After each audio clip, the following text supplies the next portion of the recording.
10वें एपिसोड की शुरुआत होती है माजिन कू के साथ, जो कि तामागामी नंबर 1 को चैलेंज कर देता है। वो बोलता है कि मुझे तुम्हारी ड्रैगन बॉल चाहिए, पर तामागामी बोलते हैं कि अगर ऐसा है तो तुम्हें मुझसे लड़ना होगा और मुझसे ये ड्रैगन बॉल छीननी होगी। इसके बाद माजिन कू अपनी जोकरों वाली हरकतें करने लग जाता है। सच में अभी तक तो ये मुझे बिल्कुल भी पसंद नहीं है। वो बिना रुके उस पर कई अटैक करता है, पर तामागामी सभी अटैक्स को डॉज कर लेते हैं। इसकी उम्मीद माजिन कू ने नहीं करी थी, पर वो हार नहीं मानता। वो लगातार उन पर अटैक करते ही जाता है, पर तामागामी उनके सारे अटैक ऐसे रोक रहे थे जैसे कि माजिन कू कोई बच्चा हो। वैसे वो कुछ घंटे पहले ही पैदा हुआ है, तो हाँ, वो एक बच्चा ही है। और दूसरी तरफ गोकू और बाकी लोग दूसरे डीमन वर्ल्ड के लिए जाते हैं, पर जाने से पहले सुप्रीम काई फिर से उसके कान फिक्स कर देते हैं, ताकि किसी को शक न हो कि वो गोकू एक डीमन नहीं है। वापसामा को थोड़ा शक होता है कि तुम गोमा के आर्मी के मेंबर तो बिल्कुल नहीं लग रहे। तब पांजी बोलती है क्योंकि हम उनकी फैमिली मेंबर हैं। तो वापसामा फिर ज्यादा सवाल जवाब नहीं करते और उन्हें जाने देते हैं। फिर सुप्रीम काई कहते हैं कि चलो अच्छा है कि अभी तक इस प्लेन की चोरी की रिपोर्ट किसी ने करी ही नहीं, वरना बहुत दिक्कत हो जाती। अब सुप्रीम काई ग्लोरियो को रोकते हुए बोलते हैं कि हम पहले वर्ल्ड में नहीं जा सकते, पर गोकू साफ मना कर देता है। वो बोलता है कि उसके लिए हमें पहले ड्रैगन बॉल चाहिए होगी, तो अच्छा होगा कि पहले हम दूसरे वर्ल्ड में जाए फिर फर्स्ट वर्ल्ड में, क्योंकि गोकू को तो बस तामागामी से फाइट करनी थी। पर गोकू बोलता है कि मुझे डेंडे की भी चिंता है, क्या होगा अगर हमें उसे बचाने में लेट हो गई। पर तब सुप्रीम काई बोलते हैं कि इसकी चिंता मत करो, नेमिकन्स बहुत ही ज्यादा वैल्यूएबल होते हैं। तो गोमा पूरी कोशिश करेगा कि वो उसे प्रोटेक्ट करे ताकि वो उसका फ्यूचर में यूज कर सके।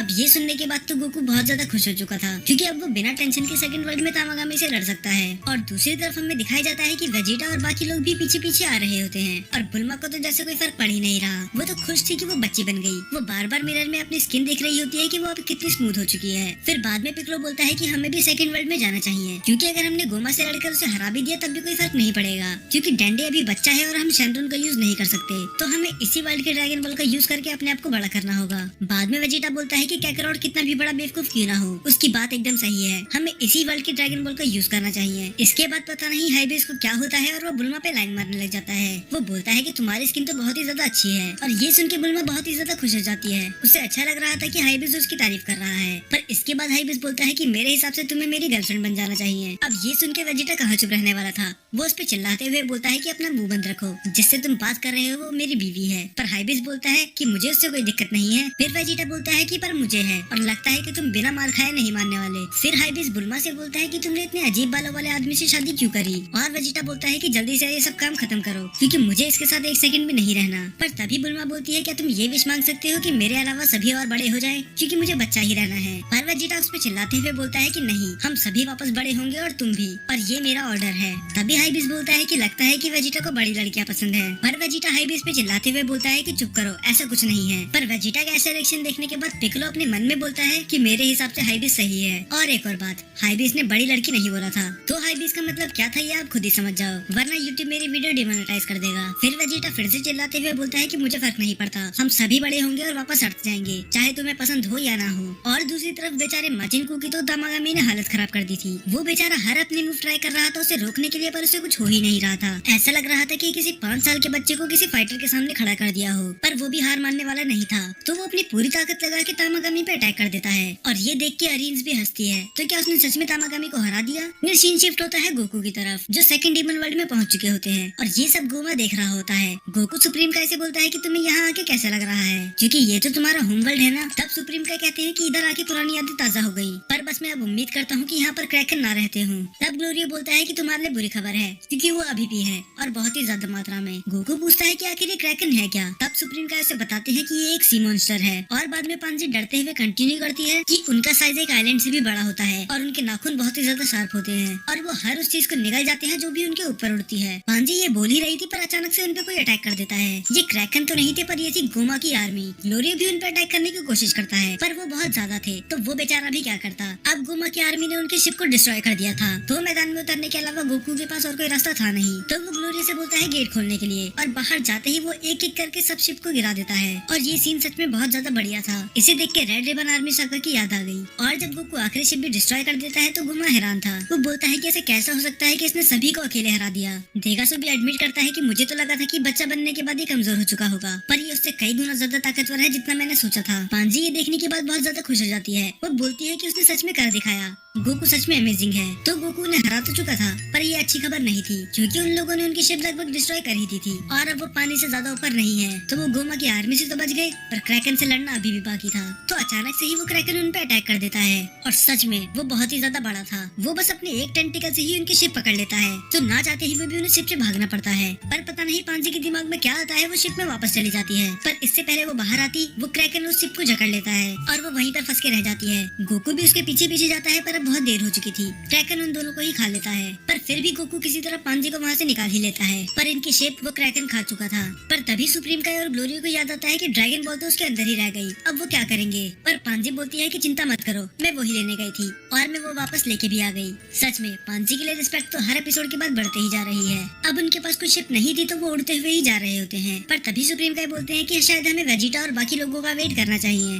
हम ऐसे उड़ते तो नहीं रह सकते। तब गोकू बोलता है कि मुझे उनकी एक शिप तो छोड़ ही देनी चाहिए थी। पर सुप्रीम काय बोलते हैं कोई बात नहीं, हम उनका वेट कर लेंगे और मैं श्योर हूँ कि आसपास नेमिकन प्लेनेट होगा ही, क्योंकि जब मैं पहले इधर रहा करता था तब वो यहीं पर था। फिर गोकू बोलता है तुम्हारा मतलब पिक्लो का होम, और हमें दिखाया जाता है प्लेनेट नेमिक। और दूसरी तरफ हमें दिखाया जाता है कि तामागामी की हालत खराब हो चुकी थी। लग तो कुछ ऐसा ही रहा था, पर वो अपने पैरों पे खड़ा हो जाता है। और ये देखने के बाद तो अब अरेंज भी हैरान थी। और इसके बाद तामागामी माजिनको का जो हाल करता है वो देखने लायक था। वो उसके हर अटैक को तो डॉज कर ही रहा था, पर बार बार गायब होकर उसके पीछे आ जा रहा था, जैसे वो उसे सीरियसली ले ही नहीं रहा। फिर हमें दूसरी तरफ दिखाया जाता है कि गोकू उस प्लेनेट को देख के खुश हो जाता है। वो बोलता है कि ये तो पूरे प्लेनेट नेमिक की तरह ही है। तब सुप्रीम काय बताते हैं कि जब नेमिकिनी प्लेनेट छोड़कर गए थे तब यहाँ से वो सीड और बाकी चीज लेके गए थे, तभी उन्होंने यूनिवर्स 7 में भी सेम प्लेनेट बना दिया। फिर गोकू बोलता है हाँ, पर फ्रीजा ने उसे बुरी तरह से डिस्ट्रॉय कर दिया था। तब गोकू बोलता है कि अब मुझे भूख लग रही है, पर खाना तो आसपास था ही नहीं, क्योंकि इनकी शिप तो क्रैकन खा चुका था। तब गोकू को याद आता है कि उसने कुछ टाइम पहले कुछ पिल्स ली थी और वो उनमें से एक बग पिल निकालता है। वो बोलता है कि इसको खा के मेरा स्टेमिना वापस आ जाना चाहिए, तो हो सकता है इससे मेरी भूख भी मिट जाए। वो बाकी सबको ऑफर करता है, पर बाकी सब मना कर देते हैं, क्योंकि गोकू के अलावा कोई भी इतनी अजीब चीज नहीं खाने वाला। और गोकू वो खा तो लेता है, पर उसे खुद वो बेकार लगती है। पर इससे एक चीज अच्छी हुई, उसका स्टेमिना तो वापस आ ही गया था, पर अब उसकी भूख भी थोड़ी कम हो चुकी थी।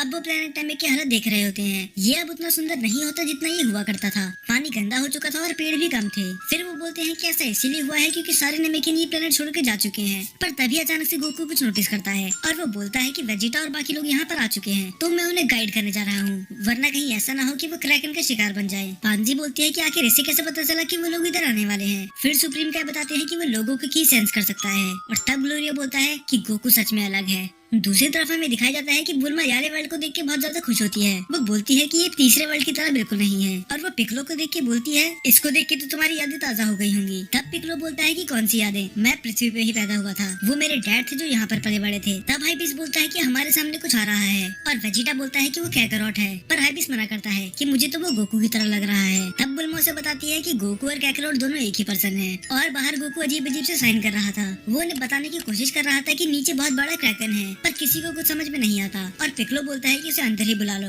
और गोकू अंदर आते ही बोलता है कि प्लेन को ऊपर कर लो, क्योंकि पानी के नीचे एक मॉन्स्टर है। वेजिटा गोकू का मजाक उड़ाते हुए बोलता है कि तुम एक मॉन्स्टर से डर गए, शर्म आनी चाहिए। पर तभी अचानक से वो मॉन्स्टर आ जाता है और उसे देख के तो वेजिटा भी डर गया था। वो बोलता है कि ये तो कोई छोटा मॉन्स्टर नहीं था। तब गोकू बोलता है कि मैंने तो तुम्हें पहले ही बता दिया था, और अभी हम दोनों में इतनी ताकत नहीं कि हम इसे हरा सके, तो बेहतर होगा कि हम इससे दूर ही रहें। और दूसरी तरफ बुल्मा हाइबिस पे चिल्ला रही होती है कि अगर इतना बड़ा मॉन्स्टर नीचे था तो तुमने शिप ऊपर क्यों नहीं उड़ाई। तब वो बोलता है कि इसके बारे में मुझे नहीं पता था, मैं पहली बार दूसरे वर्ल्ड में आया हूँ। फिर हमें फिर से सीन दिखाया जाता है तामागामी वर्सेस माजिनको का, और माजिनको रिस्पेक्टफुली उससे हार मान लेता है। वो झुकते हुए बोलता है कि मुझे माफ करना, मैं आपको नहीं हरा सकता। और वो अरेंज के पास भाग जाता है और वो उससे भी सेम चीज बोलता है कि माफ करना, मैं उसे नहीं हरा सकता। मुझे तो समझ में नहीं आ रहा कि इसे बनाया ही क्यों गया है। अब अरेंज भी और क्या कर सकती थी, तो वो उसे लेके वहाँ से चली जाती है। अरेंज का पूरा मूड ही खराब हो चुका था। उसे लगा था कि इसकी मदद से वो पूरे डीमन वर्ल्ड पे कब्जा कर लेगी, पर ये तो किसी काम का नहीं था। पर माजिनको अपने आप को डिफेंड करते हुए बोलता है कि ऐसा नहीं है, मैं भी स्ट्रांग हूँ, पर वो मुझसे कुछ ज्यादा ही स्ट्रांग था। मैं गाना गा सकता हूँ, डांस कर सकता हूँ और वगैरह वगैरह। बेचारी ने इतनी मेहनत करी बस इसके लिए। और दूसरी तरफ वेजिटा और बाकी लोग भी प्लेनेट नेमिक पे पहुंच जाते हैं। गोकू बोलता है कि तुमने तो इस प्लेस को बहुत ज्यादा मिस करा होगा, है ना। पर पिक्लो बोलता है कि मैं बुल्मा को भी पहले बता चुका हूँ कि मैं यहाँ पर पैदा नहीं हुआ,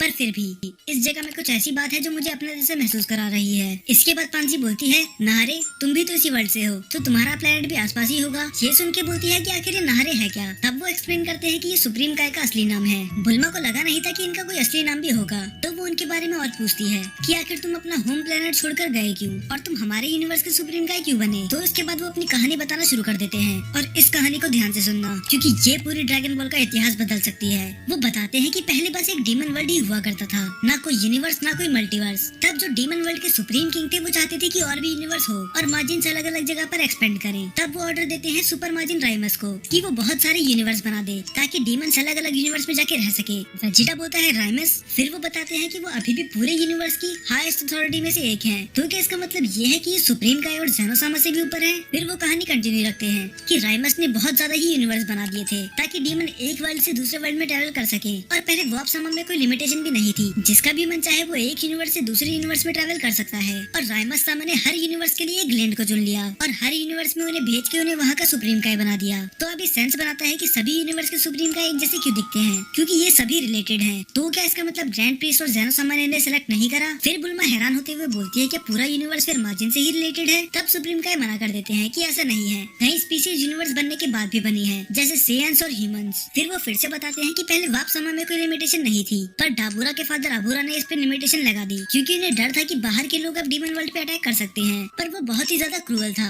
तो सभी ग्लेंड यानी कि काइज उनके खिलाफ चले गए और उसकी वजह से उन्हें वो जगह भी छोड़नी पड़ी और मुझे बना दिया गया सुप्रीम काय यूनिवर्स 7 का। और सुप्रीम काय ये भी बताते हैं कि जिस पेड़ से सुप्रीम काय पैदा होते हैं वो भी डिस्ट्रॉय हो चुके हैं, तो इसका मतलब फ्यूचर में अब कोई भी सुप्रीम काय नहीं होगा। इनके मरने के बाद पूरी सुप्रीम काय की ब्लड लाइन ही खत्म हो जाएगी। बुल्मा सुप्रीम काय से बोलती है कि तुम्हें अपने प्लेनेट पे नहीं जाना एक बार, पर वेजिटा उनको रोकते हुए बोलता है कि इन सब का कोई टाइम नहीं है, हमें जल्दी से तामागामी के पास जाना है और उससे ड्रैगन बॉल लेनी है क्योंकि मैं ज्यादा देर तक बच्चा बना नहीं रह सकता। और फिर सभी उस शिप में चले जाते हैं और हाइबिस को इस जगह के बारे में उतनी नॉलेज नहीं थी, तो वो ग्लोरिया से रिक्वेस्ट करती है कि वो शिप को चलाए क्योंकि हाइबिस की वजह से तो अभी कुछ देर पहले वो मरते मरते ही बचे थे। और जैसे ही वो उड़ने वाले होते हैं कोई इन्हें अप्रोच करता है और ये कोई और नहीं नेवा थे। और इसके साथ ही ये एपिसोड यहाँ पर खत्म हो जाता है। ये एपिसोड सच में बहुत ही ज्यादा शॉकिंग था क्योंकि ये पूरी ड्रैगन बॉल की कहानी को ही चेंज कर सकते हैं। हो सकता है कि इसके ऊपर मैं अलग से वीडियो